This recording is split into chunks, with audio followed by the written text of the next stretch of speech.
All right. Thank you. Okay.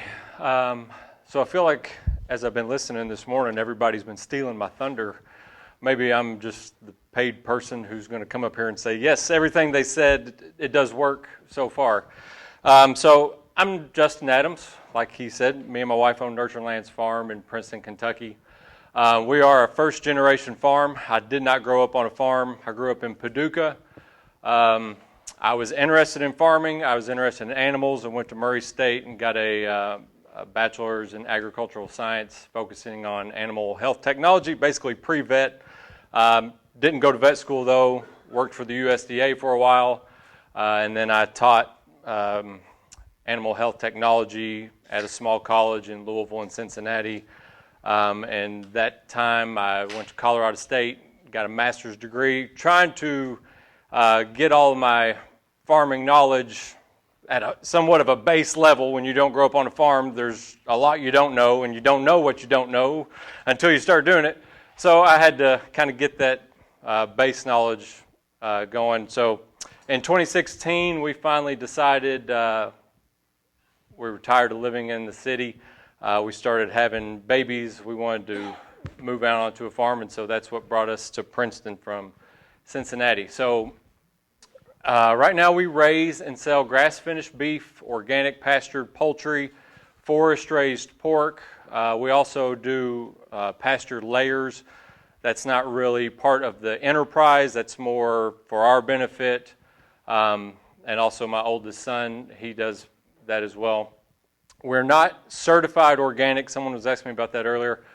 The way we process, there's no organic processors in our area. So we could be organic pasture, we can feed organic feed, but since there's no processors that process organically, we couldn't get that little sticker. And in the end, I don't think it really matters to our customers because they know me, so they know what we're doing, and we tell them you can come out to the farm to see if you've got any questions.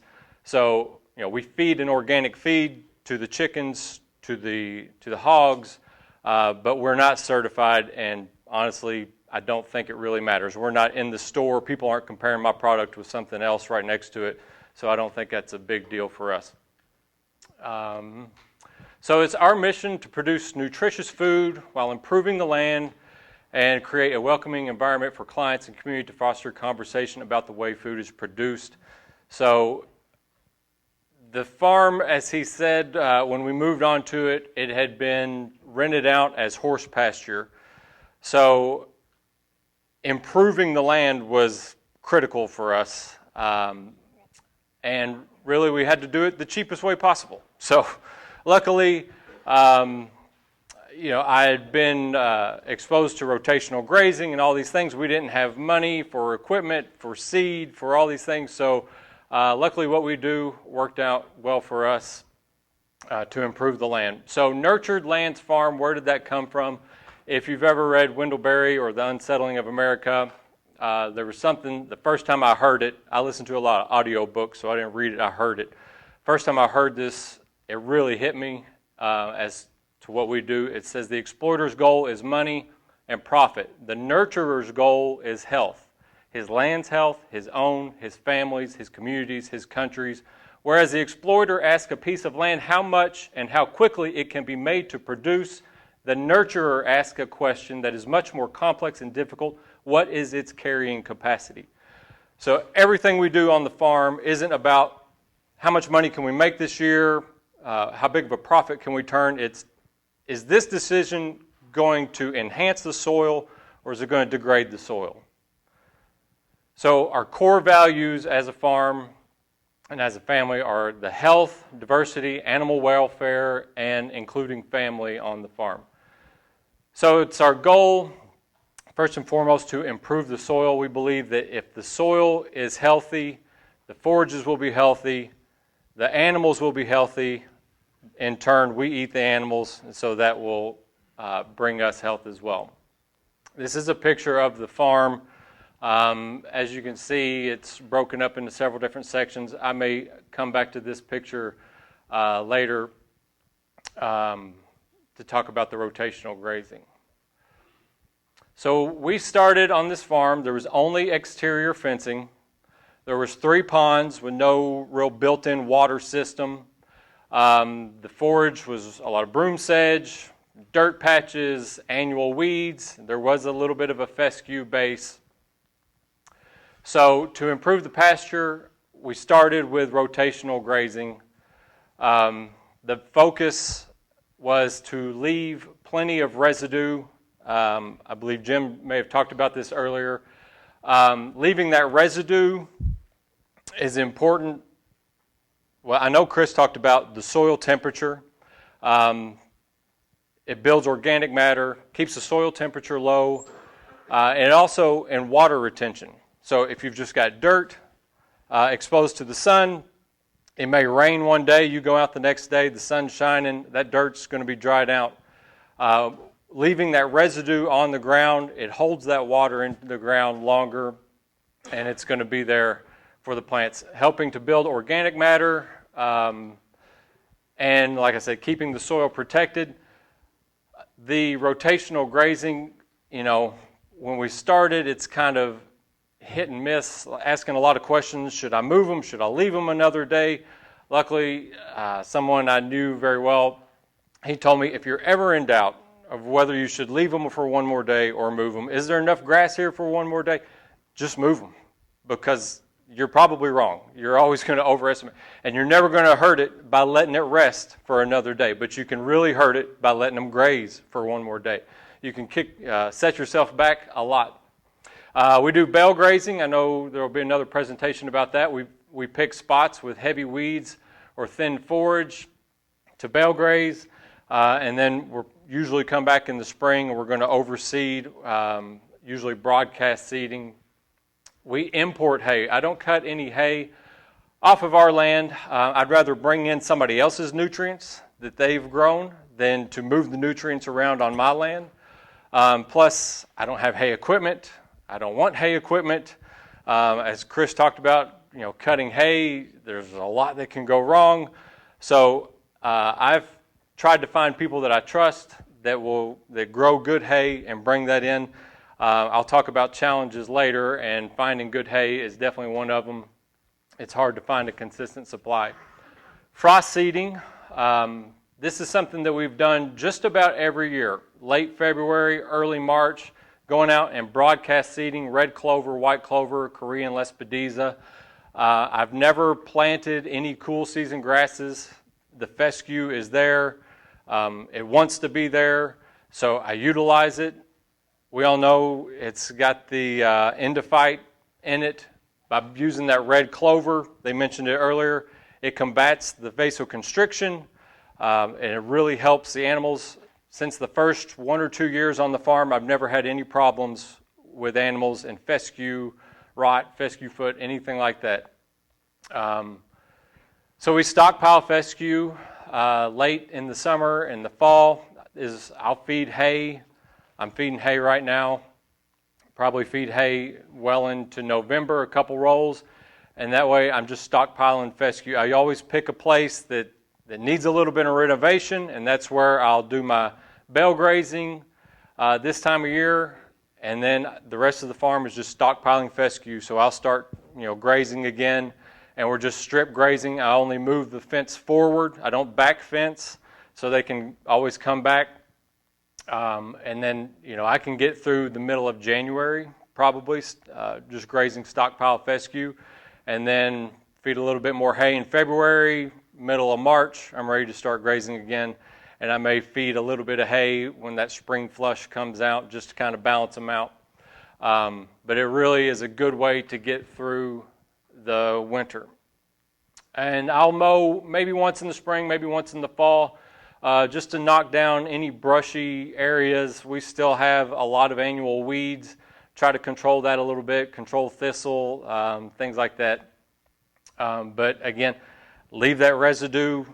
That's the way I think of it, as I'm just knocking down all this green matter, but I'm leaving it on the ground. It's residue. It's going to be trampled back down into the ground. It's protecting the soil. So diversity is really important for us in the animals and in the pasture.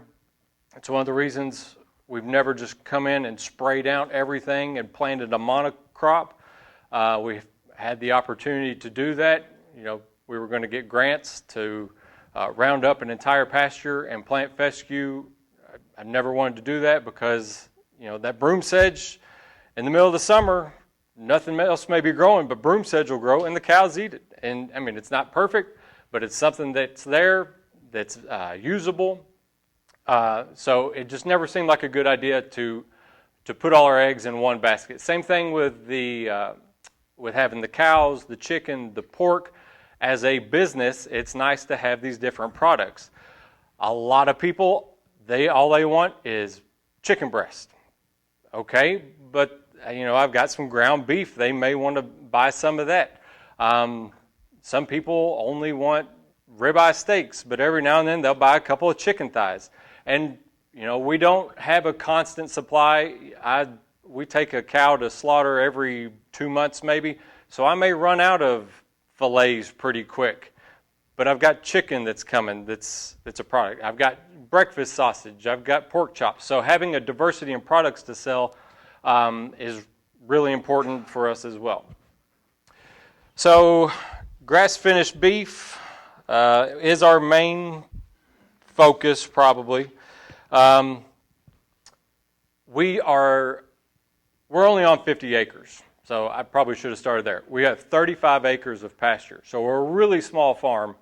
So that's another reason that diversity in products is important for us. If I tried to make a business out of only grass-finished beef on 35 acres, it's going to be pretty tough to do. So we don't have a breeding herd. Our mentors, Toby and Debbie Dolworth out of Ballard County, have a herd of Hereford cattle. And we buy from them. It's been really important for us to have a relationship with them. He has developed this herd over 30, 35 years to finish on grass. So they are a grass-finished based herd themselves. They do seed stock as well. But I know he has a frame of cattle that does well on grass. It's in western Kentucky. So I know they're going to do well in my type of environment. I know they're going to do well on fescue, and so all of that is really important. I think I would fail largely if I went to like South Dakota and tried to bring in something that I thought was really well. If it worked in South Dakota, it doesn't mean it's going to work in western Kentucky. I know these cows can eat fescue and deal with it. The clover is going to help. I know they're going to finish on grass because of their body frame style. I think Cody talked about that. So having a relationship with someone that I can trust is really important for the grass-finished beef that we produce.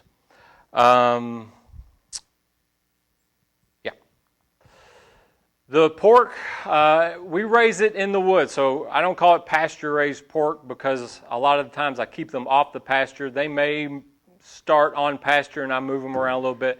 But typically we bring them in the spring, and then they're finishing out in the middle of the summer. So if I just had them out on pasture, they would probably overheat quite a bit. But we've got a dense area of forest that they really like, lots of shade. There's some old creek beds that hold water a little bit more, so on a hot day they can get down there and cool themselves off. We do give them a supplemental feed of organic feed from Coffee, Kentucky Organic Farm and Feed in Elkton. And they're just managed with a high tensile wire as a perimeter fence, and then I use poly wire as a divider between paddocks. And so we rotate them around through the woods. They have free choice water, free choice feed. About 6 months of age, I do an all in, all out. I buy them as piglets, bring them in, teach them what a hot wire is, and then 6 months later, they all go out. The pastured poultry is great because it's a quick finisher, 45 to 56 days. They get moved once per day when they're young, twice per day when they're older, and that's really about how much manure they're producing. I just don't want them standing on their manure for a long time. And, you can see in this picture, if you see these two green streaks right here, and then a little bit further back here. But this is where I finished one batch of broilers, and then this batch has probably been out in pasture for about 2 or 3 weeks. So these tractors would have been up here about 2 or 3, maybe 4 weeks before this picture, and you can see the deep green streaks because that's what their manure does 3 weeks after you've had them on there. It's just like going out and putting fertilizer down, but it's not just nitrogen. As someone was mentioning earlier, chicken litter is a lot better fertilizer because it's got the phosphorus, it's got potassium, it's balanced in what it is. So not only am I fertilizing the pastures, and now the cows are going to come eat that green grass and they're going to spread it with their manure, but I'm also getting another product out of it in the pastured poultry. And we're really lucky. I don't know if anybody's ever interested in pastured poultry, but if you are in Western Kentucky, you're really lucky. One of the best poultry processors, small poultry processors, is in Fairview, Kentucky. Misty Lee Poultry Processing. They're great. Without them, we would have to drive 6 hours to take these to get processed, and they're about an hour away from us. The laying hens, like I said, we're not a big egg production system, but we put them in a mobile coop, and the idea is that they're going to follow the cows around. So the cows are dropping patties. A couple days later, we all know flies are going to come in. They're going to lay eggs in those cow patties. With the chickens, they're going to come along. They're going to scratch through those cow patties. They're spreading the manure out in a bigger surface area, but they're also eating all the fly larvae. And they're also making another product for you. You're getting eggs out of them. If you wanted to be a big egg producer, you would probably need several hundred, maybe thousands of chickens. We're not that big, but it's nice to have them so that they do break down the cow waste, and it's just another product stream. So animal welfare is really important to us, from the cows, the chickens, the pigs. Psalms 50, verse 10, 11 says, "For every animal of the forest is mine, and the cattle on 1,000 hills. I know every bird in the mountains, and the insects in the field are mine." So, and I'm sure a lot of you feel the same way, these cows aren't mine. I didn't create them. I'm just a steward. The land isn't mine. I'll die one day. It'll go to someone else. I'm just a steward of that land. The insects in the ground, I'm a steward of them as well. So this is a big reason why I don't really like spending money on extra fertilizers or insecticides or things like that. I feel like everything has a purpose. Even the fly larvae is going to feed the chickens. The dung beetles are there to take the nutrients down into the soil. I don't know why the ticks are there. I hope to ask one day what's the purpose of that, but I'm sure there's a reason. So low stress handling. I move the cows every single day, and it's easy. You know, people think, my neighbor, when we first moved in, he saw what I was doing. He went to Kate and said, "Does he know he doesn't have to move those cows every day?" She said, "Yeah, he knows." But people think, you know, that takes forever and you move the cows every day. It doesn't. You go out there, as soon as they hear you coming, as long as you do it at the same time, about the same time every day, they hear that reel, that tick, tick, tick, tick, tick. I reel it up a little bit. Here they come. I've already put up my new line. They move along, put the next one behind them, maybe move the water. All done all through, maybe takes 15 minutes, as long as you're consistent with it. Now, if you're moving a whole new field, it might take 30 minutes or something like that. But it's easy. And if, you know, a good farmer is going to at least go lay eyes on his animals every day. So if you're going to go out there every day anyway, you might as well take a couple more minutes, set up some lines, and move them. And it's good exercise. Gets you walking your fields. You can really get a better look at what's going on. I do want to back up for a minute, and I won't go all the way back to the slide, but one of the things that I did this year on the rotational grazing, well, I will go back. I will go way back. Sorry, Chris. So here you can see how these kind of look like wheels. So right here was a water, right here was a water, and there's a water in the middle of here, and there's a pond right here. So one of the things that we did early on we had water run. We've got a well on the property. We had water run and concrete tanks set out in the middle of these big pastures. And then I would divvy up these pastures into smaller paddocks, kind of like a pie, which worked great. It was the best we could do kind of at the time, but it wasn't as good as it could have been. So for rotational grazing, I wouldn't have called it management intensive grazing. This year, I stepped it up. I've got all these water hoses from the pastured poultry where, if the chickens are out in the middle of a field, I've got to have water to get out there to fill up their buckets. So I went and bought a small waterer with a float valve, and I really started making these just straight lines straight out. As long as I could get access to shade. So where this pasture was broken into 6 paddocks, I probably broke it into 12 paddocks this year. This one, 12. 12 up here, 10 down here. I probably doubled my number of paddocks per pasture. And I think I doubled my amount of rest days. So, if I started here in C1 in that area, I probably didn't come back to it for 60 days this year, which was just, you double your amount of rest days, you think about how much more growth you're going to get. So putting the water or making the water movable was just like a whole nother game changer, something I hadn't put the effort into in years past. But now that I did that, I don't think I can go back. The only thing I think I'll change instead is where these water concrete troughs are, I'm just going to put a frost-free spigot right there so I don't have to run my hoses for as long. But if you can if you take nothing else away, I'm sure there's a lot you should take away, but rotational grazing and limiting the paddock size will increase your rest period. It's just a big game changer for what? In C, you can see the gradient of the rotational grazing as well. Where? Yeah. To this? So like D6 compared to C1. You can tell. Here, yeah. Okay, sorry. I meant to say that earlier. So animal welfare we talked about. So family is really important to our farm. We want the kids out on the farm. My oldest son, he's got his own layers now. He's got his own mobile chicken coop. It's his job to feed them, water them. We're hatching out little chicks. So, it's not going to make him a lot of money, but it's teaching him responsibility and respect for living things.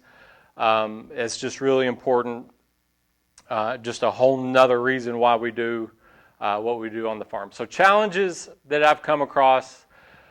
Fall seeding was one of the big things. I've tried this a lot. Dr. Teutsch has helped me try it a lot. The extension agency, even with the drill.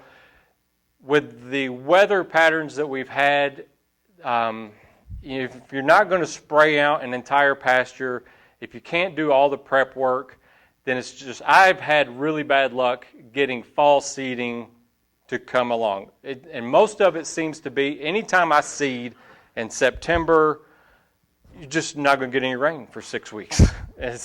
And you can't make things grow if you don't get rain. And so, that the frost seeding, and it's broadcasting, so you don't have to get the seed drill, you don't have to have a tractor. You can just get the equipment on the back of a side-by-side or a four-wheeler.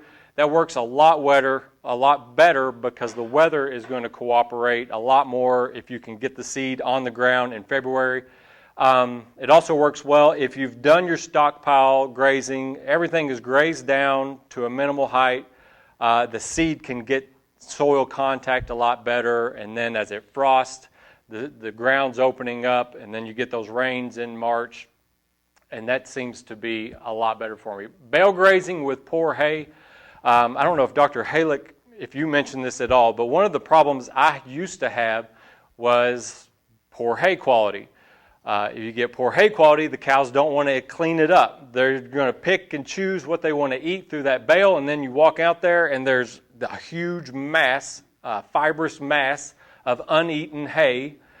and then nothing can grow through that. They're not going to spread it out. They're not going to do anything else. So with the poor quality hay, I would come back in April, and there's green grass growing everywhere, but I can distinctly see these huge spots where there's just leftover poor hay that the cows didn't want to eat. So if you're going to bale graze, I suggest know who you're buying your hay from if you're not making it yourself, and make sure it's good quality, or have another plan. I did one year that happened to me, really bad hay. I was able to scoop it all down into kind of a gully, and it composted, and it made beautiful compost. But that was the best I could do with it. And then water access. Hey, I was going to mention that here. Like I said in the past, I used centralized tanks. Couldn't truly do intensive grazing. I could do rotational grazing, but I wouldn't have called it intensive because I couldn't put enough animals on a small enough paddock. But now I can, so they're not selectively grazing exactly what they want. They're kind of competing for what's out there, and that little bit of competition makes them eat a little bit more of the maybe poorer quality forages that are out there. Makes the grazing more evenly distributed, and then allows me to have more rest period afterwards. So our sales channels for the farm, we do individual cuts, and that is by far the best for us. We sell off the farm, so pros, we can meet the customers as they come in. They can pick what cuts. They go through the freezers. They can see what they want to buy. They may buy something they weren't expecting to buy because now they're here, they're looking at it, and they think, oh, yeah, I do want to make some beef stew, so they'll buy some stew meat or whatever. And they can buy in bulk. Most people who come to the farm are going to spend a couple $100. They're not planning on coming every day, so they're going to buy quite a bit of quantity at one time. The downsize for on-farm is freezer space, and downsize for individual cuts is you got to have freezer space to store all this. We raise about, this year we did 200 to 240 broilers at one time. Getting all that product back at one time is kind of a burden. You got to have somewhere to put that. So you got to have a lot of freezer space, and then if you're doing cows, we usually take one cow to processing at a time. You got to have all that freezer space. The hogs, that's a big one. You need a lot of freezer space if you're going to finish 10 hogs at one time. And on the farm isn't quite as convenient. Online is by far our best deal. We have partnered with an organic vegetable farmer in Eddyville, and she has an online market. So on Sundays at noon, the market opens up. People can go on there. They can see every product that's available. Our inventory stays up to date. So they can select organic vegetables. They can select their organic meat from us. There's other farmers on there that do organic grains, organic cornmeals. There's a lamb farmer now. So they can just pick and choose whatever they want. There's a $20 minimum. There's a $5 delivery fee. The market closes on Tuesdays. On Wednesdays, I can see how much everybody ordered. I pack all their orders together. I drop it off at this other farm in Eddyville, and then she takes all of my product to Western Kentucky and delivers it straight to people's front doors. By far the best thing that we've got going for us as far as getting our product to customers. Beats a farmer's market hands down any day of the week. And then whole animals, beef and hogs. We don't sell whole beef anymore. Whole hogs. I think our organic feed puts the pork at such a premium price that people aren't really wanting to pay that. So I haven't figured out how to reconcile that. But it doesn't work out for us. The whole animals, it's just not as convenient. Customers would rather buy one thing at a time. And if you've got the storage space to hold all that product, then that's great. If you don't, then of course you would need to go with whole or half animals at a time. Some of the resources we've used, experts and mentors, Kentucky Forage Specialists, Dr. Teutsch, Dr. Smith have been great for us. The Stockman Grass Farmer publication is where I got Toby and Debbie Dolworth's name from. we've gotten a subscription to it for 10 years now, and every month it comes out, there's something good in there. Jim writes in there, Greg Brand, you write some articles for it. There's just always something good that's going to come out of it. Anytime we need to do anything on the farm, anytime we're going to spend money, I'm looking, is there a grant that's going to help me pay for this? We had to buy two new stand-up freezers this year. We use a Kentucky State University Small Producer Grant to help us. Kentucky Proud has grants, if you're part of that, for marketing. The CAPE, the County Agriculture Investment Program, we needed a new building for a chicken brooder because we started doing more broilers this year, so we needed a new building. They paid for half of this new building for a chicken brooder. My son, 10 years old, they've got a youth CAPE program. So if you've got kids and you want to get them started on anything on the farm, they'll match. It's a matching grant, so you've got to spend half, and they'll reimburse you. American Pasture Poultry Producers Association is one we're a part of for the pasture poultry. KFGC, AFGC, Cattlemen's are all great. Okay. Any questions? How far did I go over?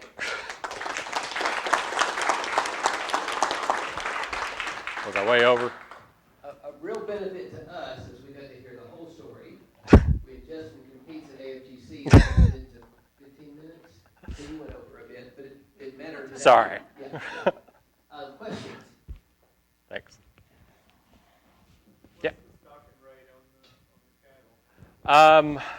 the cattle? Right now I've got 16 head on about 35 acres, so I'm somewhere in that 2 to 4.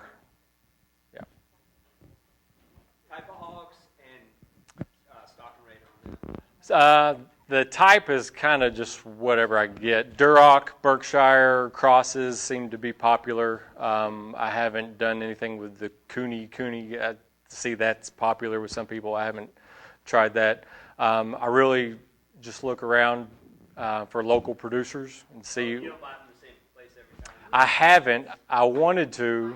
2 years in a row. Yeah, it seems hit and miss. People aren't real consistent with what's available. It would be really nice. The broilers I get from the same place every time. The cows I can. The hogs, not so much. But they're in a lot that's about 4 acres, and I don't put more than 10 in there at a time, and I keep them rotated pretty good. And if I need to, I can always make another paddock out on pasture if I think they're tearing things up too much or something like that. But you just do that kind of spring and summer? Yes. Have you ever, because I kind of want to do the same thing with the side of my pasture where I've got more mass-producing trees. And Yeah. I finish them on acres and acres. And I was kind of wondering, I don't want to feed it up too much. Yeah. But, Greg could probably answer. I've been to his farm. Yeah. But the problem is trying to find the right size pig at that time of year that like it's not right. Yeah. Yeah. Any other questions? All right. Great. Thank you. Let's give it a hand.